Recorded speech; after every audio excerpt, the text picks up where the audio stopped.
Hari ini kita mau bicara tentang satu topik, yaitu tentang anugerah. Ya. Pertama kita mau lihat dulu apa itu anugerah, saudara. Ya. Kata anugerah itu berasal dari kata charis, ya, yang diterjemahkan sebagai kasih karunia. Makanya kalau kita lihat dalam kitab itu ada anugerah dan kasih karunia. Jadi sebenarnya itu anugerah yang asal katanya itu kata charis, yang dalam pengertian bahwa sebagai kasih karunia itu. Jadi kita tinggal di dalam anugerah dan kasih karunia Tuhan. Ya. Dalam terjemahannya kita boleh lihat bahwa bermakna kemurahan hati Allah yang tidak pantas diterima oleh orang yang layak dihukum. Jadi anugerah ini pertama-tama itu pemberian Allah, hadiah yang terindah dari Tuhan Yesus, dari Bapa di sorga bagi kita. Di dalam diri Yesus, kado bagi kita di hari Natal itu adalah anugerah Tuhan, yaitu pribadi Kristus dalam hidup kita. Kita yang harusnya layak dihukum, tapi karena anugerah Tuhanlah kita semua mendapat kasih Tuhan itu dalam hidup kita, yaitu pribadi Yesus, sehingga kita semua hari ini bisa menerima sukacita dan damai sejahtera ketika kita ada di dunia ini dalam melewati hari-hari dan proses hidup kita. Ya, itu kita bisa lihat di dalam Efesus pasal 2 ayat 8 dan 9. Bukan hasil kerja kita, tapi karena pemberian Tuhan secara cuma-cuma. Ya. Berikutnya, hidup kita ini mengapa disebut anugerah?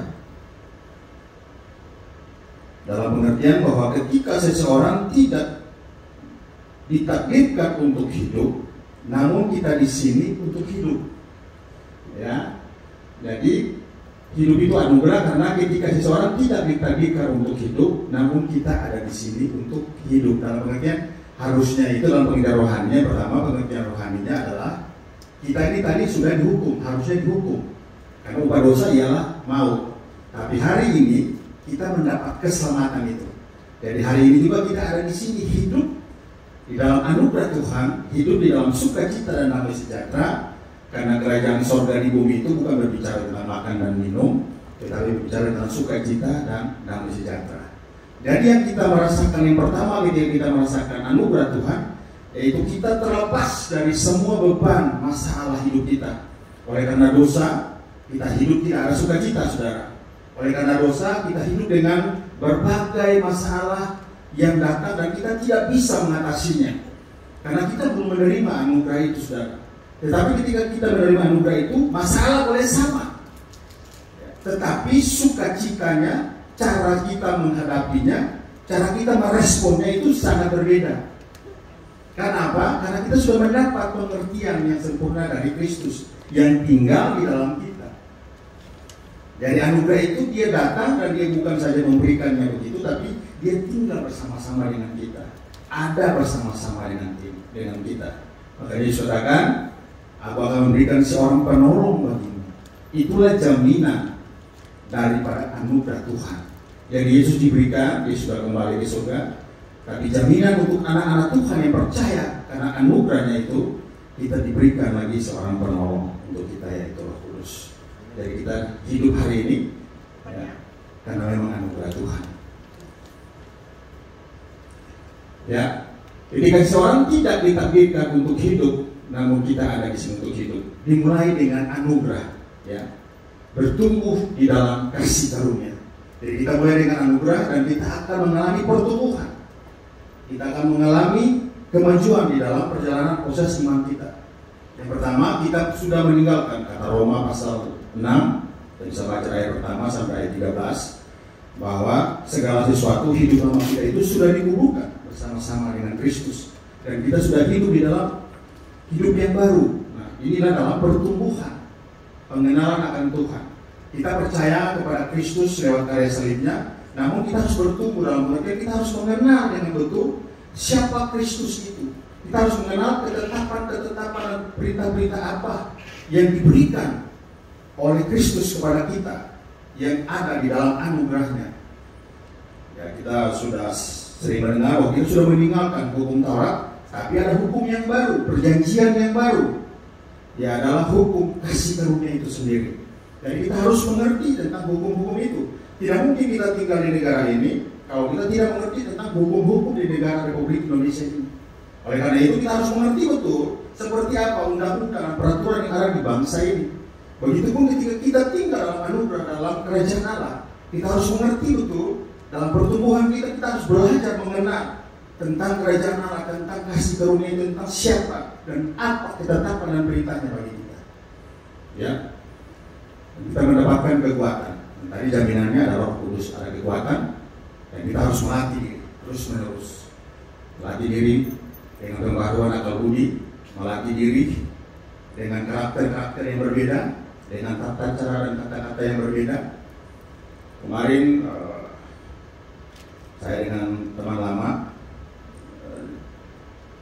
dia seorang banker ya, bekas direktur satu bank, tapi dia dulu dihukum karena ada penyimpangan sekitar 4 triliun. Dia bilang kalau saya makan itu duit saya udah kaya ya, tapi saya nggak mau tanggapi.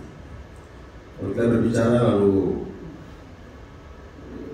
dia bicara seperti seorang sahabat yang memang itu udah lama dengan kata-kata yang menurutnya kasar. Saya terus bilang maaf, saya kata-kata saya kasar. Saya bilang kemungkinan saya lebih kasar kayaknya Pak gitu ya. Enggak apa-apa, harus saya lebih kasar. Terus saya bilang ya Pak, enggak apa-apa, kita lebih belajar dalam proses supaya kita lebih lagi bisa lewat tutur kata kita, lewat cara bicara kita bisa memberkati orang lain dan orang lain terberkati. Ya, nah, sudah simpan dari situ kita bubar, kita pulang ya, dalam satu pekerjaan kemarin yang kita coba sama-sama. Jadi kita harus melatih diri, intinya melatih diri dalam proses pertumbuhan itu sendiri. Ya, kita lihat lagi anugerah yang selanjutnya, next. Ya, kita harus bertumbuh, kata Petrus 2 Petrus 3 ayat 18. Tetapi bertumbuhlah dalam kasih karunia dan dalam pengenalan Tuhan dan Juru Selamat kita, Yesus Kristus. Baginya kemuliaan sekarang dan sampai selama-lamanya. Jadi kita dikuatkan oleh Petrus, kita harus bertumbuh dalam kasih karunia. Dan next lagi. Ya. Jadi kunci untuk hidup dalam kasih karunia. Kalau kita sudah menerima kasih karunia, bagaimana supaya kita mendapat kunci supaya kita bisa tetap eksis di dalam pertumbuhan kita sebagai orang yang hidup di dalam kasih karunia. Dan kita lihat, yang pertama kita harus memiliki kesadaran bahwa kita ini sudah bukan lagi manusia-manusia lama, tetapi kita adalah orang-orang yang hidup di dalam hidup yang baru. Jadi kuncinya kita harus memiliki kesadaran bahwa kita berbeda. Ini pada bahwa satu sesi bahwa identitas kita, ya, status kita, siapa kita ada di daerah yang seperti apa, kita dalam posisi di mana kita ada. Jadi kita bukan lagi hidup dalam kegelapan, tapi kita sudah hidup di dalam terang Kristus. Roma 6 ayat 14, sebab kamu tidak akan dikuasai lagi oleh dosa, karena kamu tidak berada di bawah hukum Taurat, tetapi di bawah kasih karunia. Sebab dosa tidak akan berkuasa atasmu, karena kamu tidak lagi di bawah hukum Taurat, ya, melainkan di bawah anugerah. Contoh Rasul Paulus ketika dia belum mengenal kasih karunia, dia belum mengalami perjumpaan dengan Kristus, dia memberikan dirinya sebagai senjata-senjata kelaliman. Kalau kita baca ayat-ayatnya, kata dia.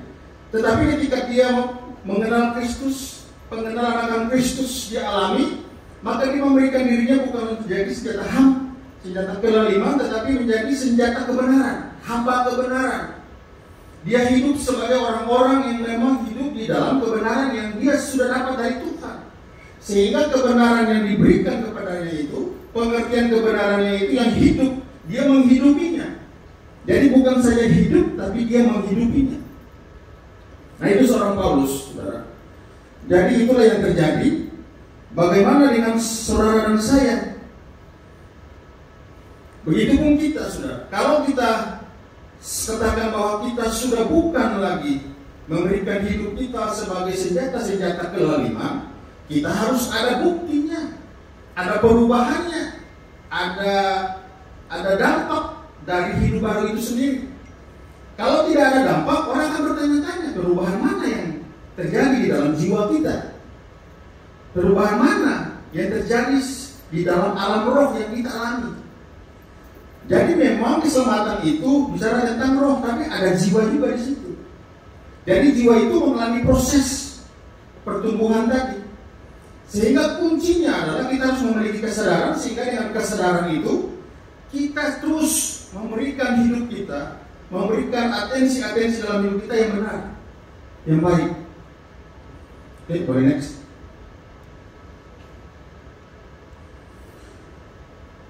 Ya, saya kasih contoh. Ada Rahab dan juga Nick Fujis. Rahab itu adalah seorang yang bukan orang Yahudi. Dia juga seorang pelacur. Tetapi tahukah saudara bahwa dari Rahab inilah muncul juru selamat kita, Tuhan Yesus Kristus. Rahab ini dipakai Tuhan. Dia adalah bagaimana dari silsilah Kristus itu sendiri ada Rahab di sana. Ya, saudara, jadi Rahab, begitupun Fuji. Nick Fuji ini, saudara, dia adalah seorang yang cacat, disabilitas, mengalami cacat tubuh yang luar biasa, tangan nggak ada, kaki nggak ada.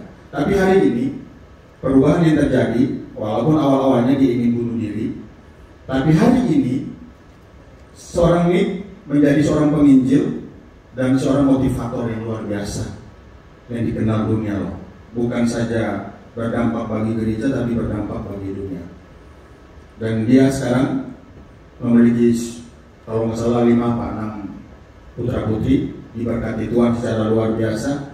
Jadi bukan saja dia menerima keselamatan, pelepasan dari keterikatan dosa, tapi dia memiliki hidup yang berbeda. Rahab juga memiliki hidup yang berbeda.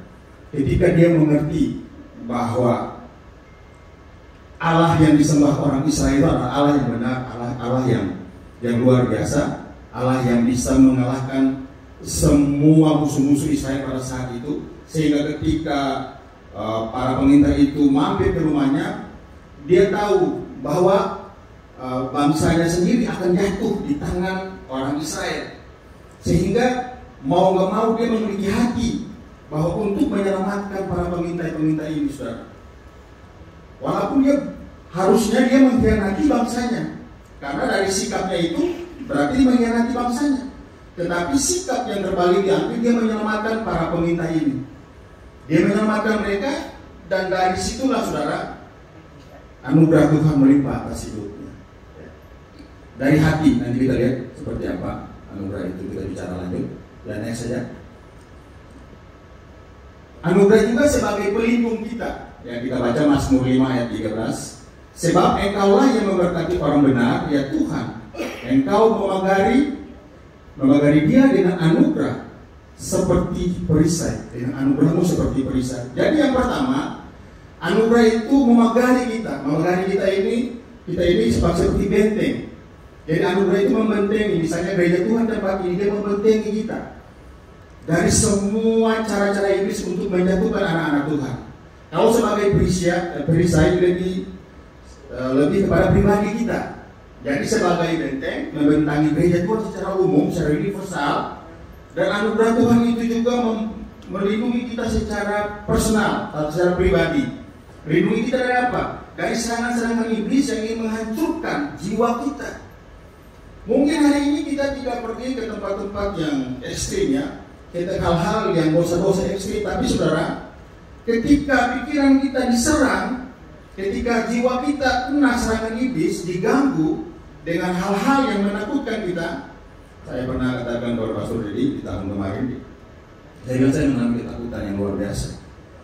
Ya, karena apa? Karena dia menyerang pikiran saya, saudara. Nggak tahu, tiba-tiba pokoknya ada rasa takut aja gitu. Tapi sebelum saya cerita kepada Pastor Dedi dan teman-teman, saya lawan sendiri, saudara. Kurang lebih itu ada 4 bulan saya bergumul. Kenapa saya mengalami ketakutan seperti ini? Saya bergumul sampai saya, saudara, 4 bulan itu saya nyanyi di gereja pun nggak bisa nyanyi. Ya, saya di pelayanan-pelayanan seperti ini, kita sharing firman Tuhan, tapi orang tidak tahu apa yang menjadi masalah hidup saya. Saya pikir apa yang terjadi? Ternyata di pikiran saya, saudara. Iblis menyerang pikiran saya, karena pikiran ini adalah jiwa kita. Dia menyerang pikiran saya. Kalau suatu ketika saya di gereja, ya saya duduk agak di situ. Di samping gitu saya duduk, saya sebenarnya selama beberapa bulan itu saya langsung berdiri, saya katakan, hai jiwaku, pujilah Tuhan karena aku mau memuji Tuhan. Sesimpel itu saudara. Padahal 4 bulan kurang lebih saya bergumul dengan ketakutan yang menghantam jiwa saya, pikiran saya. Saya hanya katakan, hai jiwaku, pujilah Tuhan karena aku pun mau memuji Tuhan. Lalu saya berdiri, saya bernyanyi dan angkat tangan. Sampai hari ini saya bisa tersenyum kembali, saudara. Bisa dibayangin kalau orang seperti saya udah hitam seram begini, kalau nggak ada senyum gimana, saudara? Udah ada senyum aja masih ada bilang kurang senyum, gimana nggak ada senyumnya?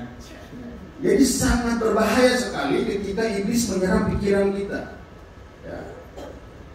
Karena kalau pikiran kita terganggu, diserang, maka dosa-dosa ekstrim yang tadi kita sudah jauhi, karena ketakutan dan karena stres, depresi, kita akan melangkah ke sana. Saya kalau percaya firman Tuhan, saya belakangan ini kita sering percaya bahwa keselamatan itu deal tidak bisa berubah, tapi Alkitab katakan bahwa ada yang murtad, saudara. Ya, ini firman Tuhan. Ya. Adapun dogma doktrin kita bahwa keselamatan itu sekali selamat tetap selamat. Ada juga bilang bisa juga murtad, ya. Tapi firman Tuhan yang jelas mengatakan ada yang murtad. Nah, ini di tahun baru ini kita mau belajar bagaimana kita berjalan dalam anugerah, sehingga kita mendapat perlindungan yang sempurna dari anugerah itu sendiri, sehingga jiwa kita terlindung. Oke, roh kita aman, tapi jiwa kita belum aman, saudara. Jiwa kita masih bersentuhan dengan mata kita, dengan penglihatan kita, dengan rasa kita, dengan perasaan, dengan keputusan kita. Itu bisa salah, saudara. Oleh karena itu kita mau berjalan, kita mau percaya bahwa kita dilindungi. Dan ketika kita dilindungi, kita harus tahu juga bahwa jiwa kita pun selalu harus kita berikan kekuatan kepada jiwa kita. Seperti tadi saya kasih contoh, berbulan-bulan saya nggak bisa bernyanyi, saudara, bisa dibayangin. Tapi ketika saya mengambil keputusan, saya katakan kepada jiwa, seperti Daud katakan, hai jiwaku, pujilah Tuhan karena aku mau puji Tuhan. Dan saya katakan seperti itu, bersuka cita, pujilah Tuhan karena aku mau puji Tuhan. Dan terjadi, saudara. Ya, seperti itu. Ya, lanjut. Ya, ini ada hal yang salah, saudara. Teman saya, dia sering kirim video-video renungan singkat. Ada teksnya, ada seperti orang khotbah lah gitu. Saya pelajari terus ya, pelajari. Mereka berkata bahwa kita adalah gereja kasih karunia dan apa segala macam. Saya nggak ngerti. Tapi saya pelajari itu, ternyata kelihatan rohani. Tapi sebenarnya ada yang kurang pas. Saya tidak katakan salah ya, tapi kurang tepat. Makanya saya angkat kata-kata ini. Mereka katakan ini, favor atau perkenanan akan datang ketika kita melakukan tindakan yang menyebabkan hati Tuhan. Itulah yang membuat Tuhan mengarahkan wajahnya untuk kita. Kelihatan rohani kan? Kelihatan rohani pada ini kurang tepat. Ya. Yang kedua, saat hidup kita berkenan di hati Tuhan, anugerahnya melimpah bagi kita. Sepertinya rohani, tapi saya kurang tepat, saudara. Karena kita tahu bahwa anugerah Tuhan itu datang ketika kita masih berdosa, saudara. Anugerah Tuhan itu melimpah dalam hidup kita ketika kita belum kenal Tuhan. Ketika kita masih hidup dalam kekacauan. Ketika kita hidup masih di dalam dunia yang memang kegelapan. Satu ketika saya keluar hujan besar, saya dikejar polisi, saya dikejar preman. Lalu saya berdoa ketahuan begini, dalam hati ya, saya nggak pernah berdoa juga sih. Udah 8 tahun, 7 tahun, hampir 9 tahun, saya nggak pernah berdoa. Paling kan pergi gereja Natal gitu ya, tapi pergi gereja Natal udah pulang, udah langsung pergi aja, berapa hari baru pulang gitu ya. Lalu saya keluar gitu, saya sudah terdesak, karena saya dicari polisi, preman juga salah paham dengan saya, mereka juga incar saya, mau tembak saya gitu.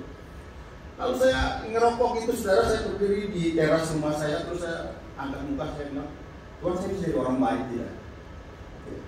Kalau Tuhan bisa melakukan hal besar dalam hidup saya, bisa membuat saya menjadi orang baik kembali, bisa kembalikan sukacita dalam hati saya. Karena saya 15 tahun itu saya sudah pernah menerima Tuhan Yesus sebagai Tuhan dan Juru Selamat ketika saya masih SMP. Itu saya mendapat sukacita yang tidak pernah saya dapatkan. Dan itu hilang ketika dalam proses remaja dan dewasa dan muda. Lalu ketika saat itu saya berdiri, saya bilang dalam hati saya, Tuhan, kalau saya jadi orang baik, apapun caranya saya terima. yang bikin hentikan langkah saya. Saya nggak mau mati di dalam dosa seperti ini. Saya nggak mau mati di dalam kehidupan saya yang amburadul seperti ini. Lalu saya tantang Tuhan, kalau saya bisa berubah, berikan tanda apa namanya sih kira-kira dalam hati saya. Udah ini nggak usah berhenti. Gitu. Itu masih jam 10-an kalau waktu 11 gitu. Saya masuk, saya tidur. Saya tidur terus bangun pagi tuh. Saya tanya adik-adik saya, ini hujan dari semalam berhenti nggak? Nggak berhenti. Serius? Saya tanya lagi berapa orang? Nggak berhenti. Cek lagi nggak berhenti. Apa iya sih bisa berubah ya gitu ya? Saya tantang Tuhan ya. Lupa tuh, berjalan lagi ya kan? Berjalan lagi, kurang lebih 2 bulan lah. Saya ditangkap polisi. Saya ditangkap polisi, waktu itu masih Pak ya, sebut nama salah satu jenderal lah, Pak Boris Meril lah, nggak apa-apa ya kan Pak Boris Meril waktu itu. Tadi tangkap saya saudara. 2 bulan itu, jadi saya nggak tahu saudara, ketika saya di Mabes Polri, waktu itu belum ada BNN belum keluar, 2003 ya.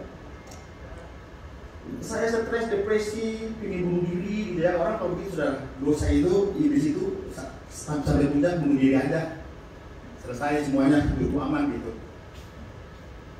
Depresi lalu saya pegang ini gugur semua, saudara. Saya pegang ini gugur semua. Di Mabes Polri itu selnya itu kecil sekali, kalau saya dulu gitu. Kenapa ya saya bisa ditangkap? Menurut saya sudah licik gitu. Menurut saya paling licik lah di dunia hitam, saya nggak mungkin ditangkap.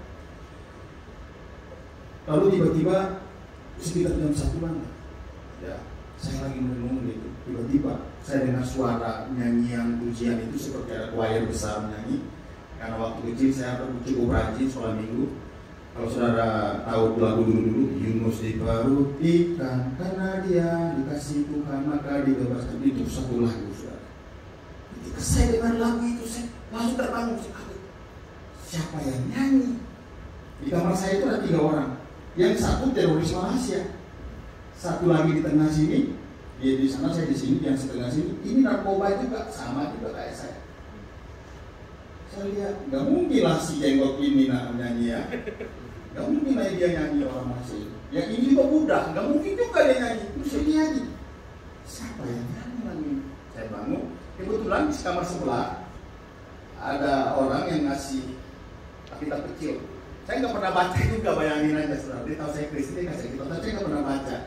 Terus saya lihat, wah enak kitab ini. Saya ingat Yunus kan, karena saya memang dari kecil lumayan setia. Saya ambil kitab, Yunus saya baca kan ada beberapa pasal, kalau salah pasal ya. Saya ingat Yunus. Oh iya, saya ingat. Ternyata saudara, saya ini waktu masih sekolah SMA itu saya sudah serahkan diri menjadi hamba Tuhan. Tapi saya kabur di Jakarta. Jadi hamba Tuhannya lupa. Jadilah hamba setan lah di Jakarta ini saudara. Nah seperti itu saudara. Jadi ada hal-hal yang salah. Dari anugerah itu menyentuh kita masih hilang. Kita katakan, aku meninggalkan yang 99, aku pergi untuk mencari yang satu yang hilang. Dan ayat itu saya benar-benar mengerti aja bagi saya bahwa Tuhan mencari saya ketika saya ada di dalam lembah kegelapan. Udah gak ada harapan saudara. Ini hukuman pasti tinggi punya. Kalau nggak seumur hidup ya 20 tahun paling rendah. Karena saya termasuk sindikat besar. Bos saya udah mati ditembak, yang pabrik yang sebesar di Asia juga udah hukuman mati. Tinggal kita 9 orang dan saya suruh 9. Saya suruh lagi karena saya dekat dengan polisi. Saya malah sendiri yang gak berani ditangkap saudara. Ya, karena waktu itu rekening saya diblokir. Saudara saya datang dia orang polisi juga, perwira tinggi juga. Dia bilang, saya nggak duit kamu, bilang begitu. Saya bilang bukan masalah saya, kalau saya kesana pasti saya dipantau. Tapi karena pikir duit lupa pantauan tadi, saya ngomong tadi, saya kesana lah, ambillah itu duit, nggak seberapa juga. Akhirnya dari situlah saya dipantau saudara, dan saya dipantau. Jadi saudara, anugerah itu datang ketika kita sama sekali lupa kepada Kristus. Jadi kata-kata ini kurang tepat. Ya, saya katakan salah juga karena ini saya dengan orang, nanti saya lempari batu, tapi kurang tepat. Ini kurang tepat ya, karena kasih karunia Tuhan itu datang ketika kita tidak tahu tentang Kristus. Saat hidup kita berkenan di hati Tuhan, anugerah itu menerima salah. Karena itu kejarlah perkenanan salah. Perkenanan itu Tuhan berikan kepada kita. Dia memperkenankan kita sebagai anaknya. Dia yang berkenan mengangkat kita masuk dalam kerajaannya. sehingga kita hidup dalam perkenanan. Jadi bukan kita mengejar kenanan, nggak bisa, kita nggak bakal bisa dapat. Karena perkenanan itu adalah satu hal yang dilakukan Kristus. Dia memberikan darahnya supaya kita berkenan menjadi anak-anaknya. Kita berkenan, dikuduskan, disucikan. Ya, Yesaya 49 ayat 8. Beginilah firman Tuhan. Pada waktu aku berkenan, aku akan menjawab engkau. Dan pada hari aku menyelamatkan, aku akan menolong engkau. Aku telah membentuk dan memberi engkau menjadi perjanjian bagi umat manusia, untuk membangun bumi kembali dan untuk membagi-bagikan tanah pusaka yang sudah sunyi sepi. Siapa bangsa Israel ini? Mereka tuh udah lakukan hal yang tidak berkenan. Mereka sudah tidak lagi mengenal Tuhan, walaupun Tuhan memilih mereka. Tapi Tuhan katakan, pada waktu hari penyelamatan Tuhan akan memilih mereka. Begitupun kita, saya dan saudara. Jadi semua itu karena Tuhan, bukan karena usaha kita. Perkenanan itu adalah waktu Tuhan, ya. Dia yang mengerjakan itu di dalam Kristus bagi kita. Yohanes pasal 1 ayat 16. Ya, next saja. Ada beberapa pernyataan lagi yang menurut saya kurang tepat. Pengenalan akan Allah mendatangkan kasih karunia, ini kurang tepat, saudara. Ya. Pertobatan mengembalikan anugerah, ini kurang tepat. Ya. Anugerah tidak kemana-mana, karena anugerah itu adalah pribadi Yesus yang sudah memberikan hidupnya.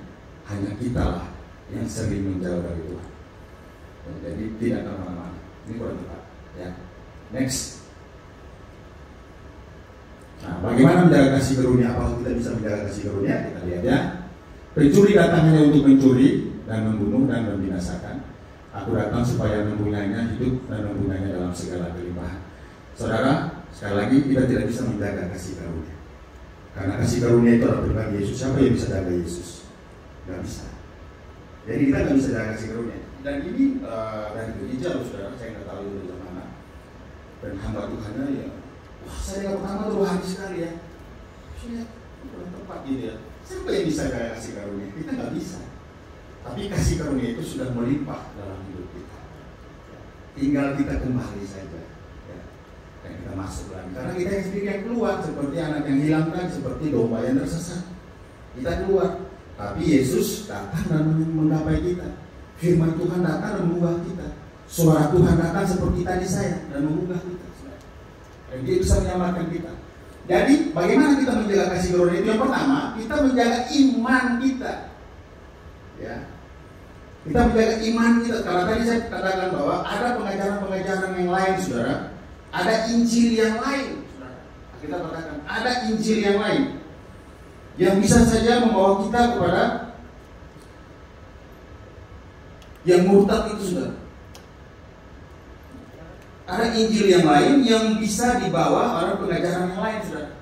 Jadi yang pertama itu kita harus menjaga iman kita, bahwa hanya di dalam Kristus ada keselamatan. Saudara, sekarang ini kita digoyahkan, anak-anak Tuhan, gereja Tuhan digoyahkan karena begitu simpelnya kita bisa melihat berita, begitu gampangnya kita bisa melihat berita, kita khotbah-khotbah baik dari mereka yang menyerang kita maupun dari hamba-hamba Tuhan.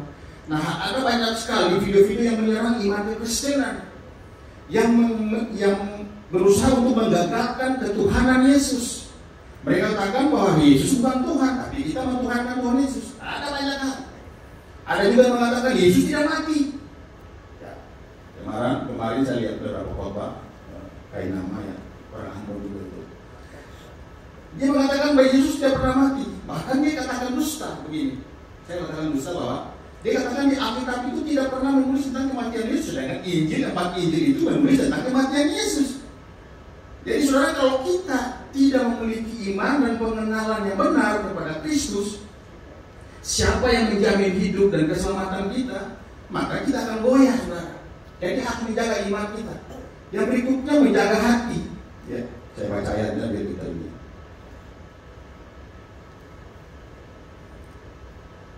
Jagalah hatimu dengan segala kewaspadaan, karena dari situlah terpancar kehidupan. Jadi hidup dan mati kita itu tergantung di hati kita, bukan tergantung anugerah Tuhan. Anugerah itu sudah disediakan, sudah dilepaskan di dunia ini bagi semua orang. Disediakan dan dilepaskan, sekali lagi katakan. Tinggal kita mau menerima atau mau menolaknya, itu aja intinya.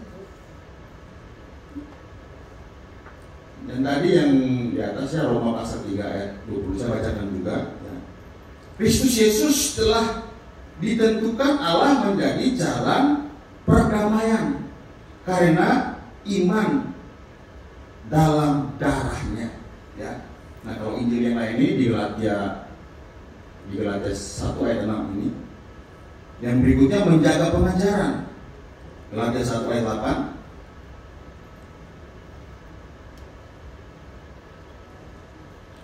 Bukan ayat 6 ya, kalau ayat 8 ya. Tetapi sekalipun kami atau seorang malaikat dari surga yang memberitakan kepada kamu suatu Injil yang berbeda dengan Injil yang telah kami beritakan kepadamu, terkutuklah dia. Jadi yang kedua adalah kita harus menjaga pengajaran. Sebagai pengajar harus hati-hati juga dalam mengajar. Sebagai orang yang menerima pengajaran, kita juga harus mengerti tentang firman Tuhan. Oleh karena itu Rasul ini termasuk katakan, bersukacitalah orang yang merenungkan Taurat itu siang dan malam. Mereka seperti pohon yang ditanam di tepi aliran air yang terus berbuah pada musimnya.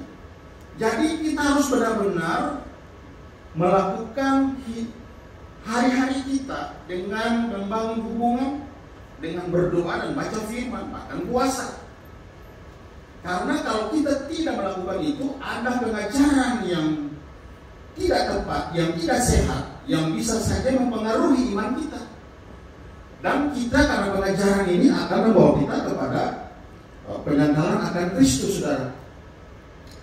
Ya, next saja. Singkat saja ya. Kita lihat ada 3 tokoh yang terkenal, Billy Graham, Chuck Templeton, dan juga Brown Clifford. Jadi mereka bertiga ini, saudara, yang satu Billy Graham, dia lahir pada tahun 1918 ya, dan dia terus menjadi para penginjil, dia menjadi penginjil, menjadi gembala sampai tahun 2018, kurang lebih hampir 100 tahun dia hidup, saudara. Dan dia hidup di dalam kesetiaannya dalam melayani Tuhan ya. Sedangkan yang 2 temannya ini kita bisa lihat pada tahun 1050, jadi mereka ini mulainya di tahun 1945, mereka itu masih remaja, anak-anak youth. Mereka ini adalah pemuda-pemuda yang luar biasa dalam penginjilan. Tapi di dalam perjalanannya yang bertahan hanya Billy Graham. Sedangkan yang 2 temannya ini, Chuck dan Brown ini, saudara, kita lihat ya, mereka berbeda. Pada tahun 50, dari 45 sampai 50, Templeton meninggalkan pelayanan. Dia mengejar karir di dunia radio. Dia menjadi pembawa acara dan berita, dan memberitakan pada dunia bahwa dia tidak lagi percaya bahwa Yesus Kristus adalah anak Allah. Dia menjadi seorang ateis di tahun 1950. Kita pukullah mereka kurang lebih 1942 atau 43. Mereka jadi anak-anak youth yang luar biasa.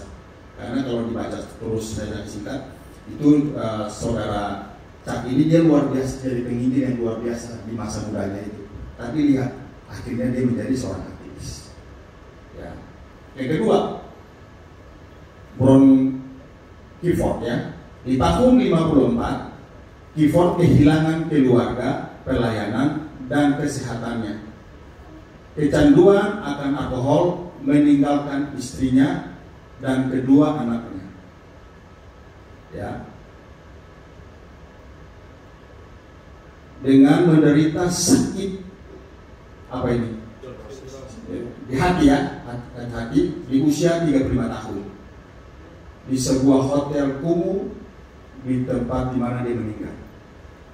Jadi saudara,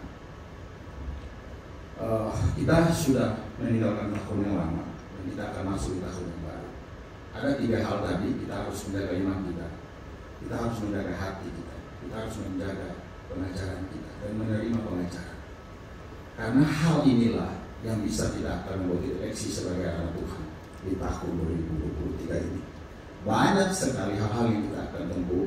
Media sosial begitu gampang kita dapati, hal-hal yang membuat iman kita goyah. Gampang sekali kita bisa meninggalkan Tuhan karena perkawinan, karena pekerjaan, dan banyak hal lainnya mungkin kekecewaan, kepahitan kepada Tuhan dan kepada sesama, kita bisa meninggalkan Tuhan. Di tahun yang baru ini pesan Tuhan bagi kita semua, supaya kita jaga iman kita jaga hati kita jaga pengajaran kita. Karena kalau tidak, kita katakan bahwa banyak di antara yang murtad dan banyak yang meninggalkan Yesus. Mereka setiap hari pergi bersama-sama dengan Yesus sebelum Yesus naik ke surga. Tapi ketika Yesus memberikan satu gambaran yang membuat menurut mereka siapa yang bisa seperti ini hidup di dalam kasih karunia Tuhan, dan mereka meninggalkan Yesus. Itu waktu Yesus masih ada. Hari ini Yesus tidak ada bersama-sama dengan kita, dia tidak kelihatan. Walaupun Roh Kudus menolong kita. Oleh karena itu saudara, kita lebih gampang sekali meninggalkan Tuhan Yesus. Tapi saya percaya satu ayat, ya, bahwa pada hari-hari terakhir yang baik tetap baik, yang jahat tetap jahat. Tuhan Yesus memberkati. Amen. Saya berdoa buat firman Tuhan. Terima kasih Bapak, Engkau luar biasa bagi kami semua. Terima kasih Tuhan Yesus. Hamba sudah selesai menyampaikan firman ini, tapi Engkau tidak pernah